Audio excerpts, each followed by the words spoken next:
Donald Trump thought that the Epstein scandal would just go away. Now it is so bad, he is weighing resignation. Yes, that is the state of mind that Donald Trump is in right now, and I will speak on behalf of all of America when I say, please, leave us alone. Nothing would be better than you, excuse my language, but don't because it's the truth, fucking off. Nobody wants to hear from you. Please go away. That is what Donald Trump is weighing tonight after Epstein bombshell is rocking his presidency. And I want to get into those that have caused him to lose his mind and want to quit today. But before we do, if I could quickly ask you to leave a like on this video, and if you haven't already and you enjoy our channel, to hit that subscribe button because it goes a long way in supporting our work. Now, before we get into what Donald Trump said, suggesting that he is considering resigning the presidency, it seems, because he is so beaten down from his failed Epstein cover-up, I want to start with one of the reasons why, and it's what's happening inside of his own DOJ that he thought he controlled completely. I don't know if you can share this, but any FBI whistleblowers or DOJ whistleblowers who may be on the horizon, who's upset about the way this was handled, who may have information? We've had some approaching our office and the committee. I obviously can't get into the details, but there are people who are upset about the non-compliance with the law, and they don't want to be held accountable, right? Anyone who is at the Justice Department who's involved with this, who's not complying, could be prosecuted for obstruction of justice. Now, Pam Bondi's not going to prosecute them, and Donald Trump isn't going to have an attorney general who prosecutes them.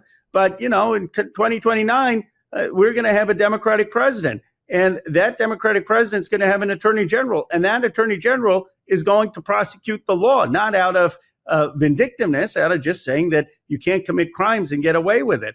By the way, I think that should apply to crimes, not just in violating the Epstein Transparency Act. I think it should apply to crimes with ICE, crimes in terms of the strikes in the Caribbean. We need accountability before reconciliation. So if you're at the Justice Department and you know that you're violating the law, you probably don't want obstruction of justice charges brought against you. And that's why I think more and more people are speaking up. Donald Trump made one thing clear to all of his MAGA sycophants on day one of his administration. If you commit violence on his behalf, if you commit crimes on his behalf, he will back you up with a pardon. Donald Trump didn't just pardon January 6th insurrectionists because he wanted to say to those who went out and tried to overturn our election in 2020 for him that he loves them and that he'll always support them. That was a broader message. Donald Trump was telling anyone, if you want to commit crimes, make sure you do it on behalf of me. And he's also made it clear to anyone who is already a criminal, if you give me a couple of bucks, I'll get you out of jail.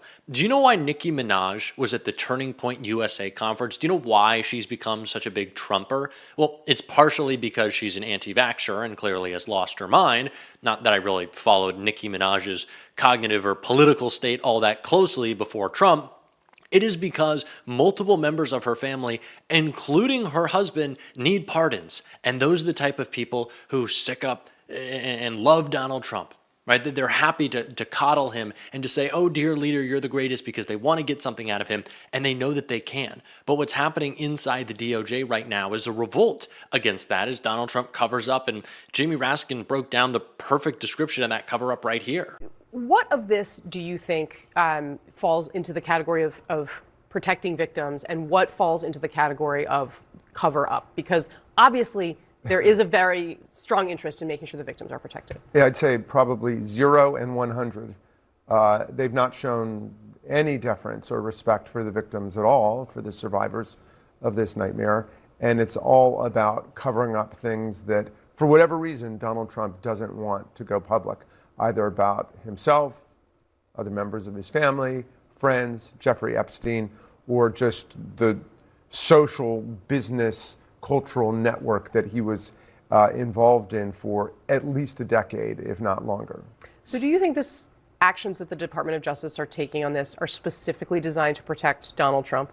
Well, what else? I mean, that's their whole business model. In fact, they're trying to reorganize American constitutional jurisprudence and the rule of law around the idea that the entire executive branch serves one guy. That's the unitary executive theory, that this is all about serving whatever Donald Trump wants. So yeah, I can't imagine what other interests they have in mind. There is infighting within the DOJ because Donald Trump has asked them to accomplish an impossible task. You can redact away, but you cannot redact our brains. There is no going into each and every mind of each and every individual in this entire country and covering it up with the same black mark that you have put over Donald Trump's name. It's just not going to happen. Especially when you've already released countless images and documents and letters, which some of which they're now claiming to be fake. I want to get into that, and after we check out Donald Trump's post asking if he should resign. But there's no way to redact away what you have already released and the damage that has already been done. Donald Trump understands that. It is why he is asking this question tonight. And the answer is fuck yes. Trump wrote on Truth Social, the Kennedy Center honors will be broadcast tonight on CBS and stream on Paramount+. Tune in at 8 p.m. Eastern Time. At the request of the board and just about everyone else in America, I am hosting the event. Tell me what you think of my Master of Ceremony abilities.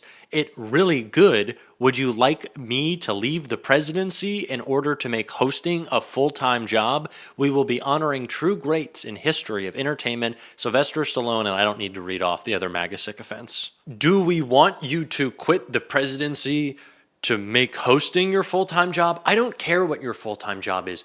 Go away. I said this the other day, and I very much believe it. Trump derangement syndrome is not something that we crazy libs have because we care that the president of the United States is a pedophile and a criminal.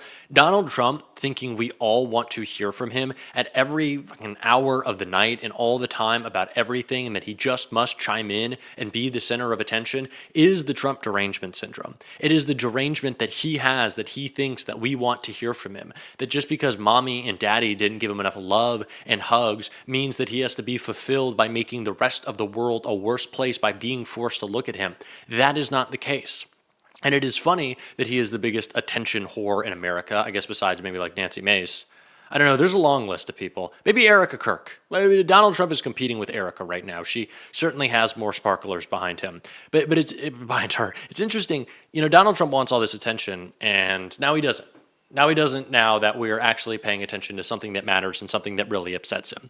And I talked about earlier how they think they can redact their way out of this and how that is just not happening. But they also think they've developed a cool new little twist on the Epstein cover-up. It's calling things fake. And do you think I'm taking the DOJ's word at anything? Now, there is one example. The AI video that was shared by Dropsite News, which does incredible work. Ryan Grimm is doing incredible work with Dropsite News. The AI video that they shared of Epstein supposedly trying to take his own life in prison, that was fake. That was uploaded on YouTube in October of 2020, right? So it has no relevance to the case. There's no reason for it to be in the Epstein files. I have no idea why it was. Okay, and that got me thinking, why is this in the Epstein files? Right, that they're not disputing that that's fake in an effort to protect Donald Trump that doesn't do anything to help or hurt him. Well, actually, maybe it does. Let's follow this up. What else are they calling fake? That letter that we reported on this morning, Epstein projecting out that he'd be taking his own life, saying that Donald Trump loves assaulting younger women just like Jeffrey Epstein does, assaulting girls, assaulting minors. That also projected out that he was going to take his own life. Okay, well, let's start to put these pieces together. The DOJ is saying anything in which Epstein is shown taking his own life is fake. But they're still putting it out. They've had all this time to redact documents and they don't really need to share anything because they're not compelled, it seems, according to them. If they had to get everything out and this slipped through the cracks, that would make sense, right? Just slipped through the cracks. So many documents, they forgot to redact this one. They forgot to take it out. But they did post these. Now, I don't want to get too conspiratorial, but stay with me. Why is the DOJ subtly suggesting with two of the most newsworthy items from this drop that they could have potentially brought more attention to by then redacting, deleting, and saying they're fake? Why are those two items both suggesting the way in which Epstein died? Why are they both trying to be very conclusive about that? I don't want to get too conspiratorial because we don't need to. This is not required conspiracy. what we have predicted has become true in terms of the disgusting behavior of Donald Trump, the crimes he committed, and how far his DOJ was willing to go to cover this all up. But why does it seem like they're so dead set on making us believe that Epstein died a certain way? Because that's what it feels like to me, that they're subtly trying to push us in that direction. That letter, if it was true, and I still believe it could, that Epstein sent that was released last night at midnight, why would they put that out? Why would they want that fake letter shared? Our president. Aside from the fact that they could then claim that it wasn't true. But what it leaves you with is this residual thought. Epstein, before he took his own life, wrote this. What they want in dispute is, of course, what Donald Trump did, which he did do, which was assault young girls. But what they don't want in dispute is that Epstein took his own life. That has been a point of contention that I feel like has kind of strayed from the conversation recently. But why should it? Steve Bannon, days before, weeks before, months before Epstein was in prison and died, was saying that the line of bullets was set on him.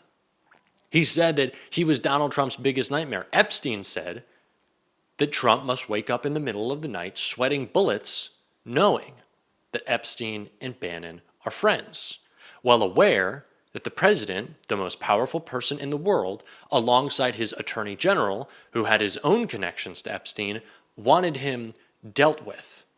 So what am I getting at here?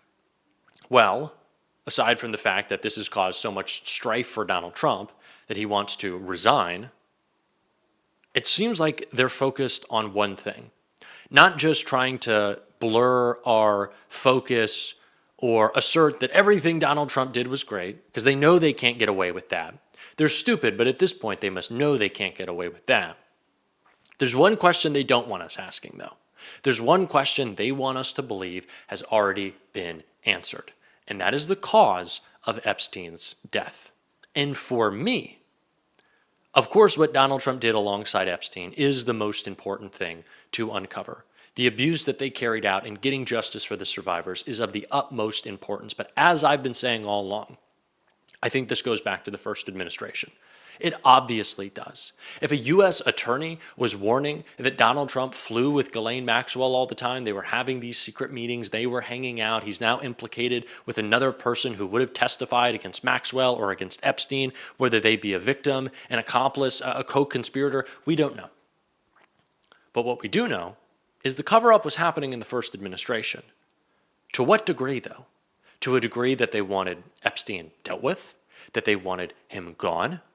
It doesn't matter what question you ask. The importance is in asking the question to me at this point. Again, I feel like I'm going off on a conspiratorial rant, but it's not. To me, what the DOJ has wanted us to not talk about today was the cause of Epstein's death. They wanted to put out documents that suggested or showed that it was him who did so. That's what those two big stories today did.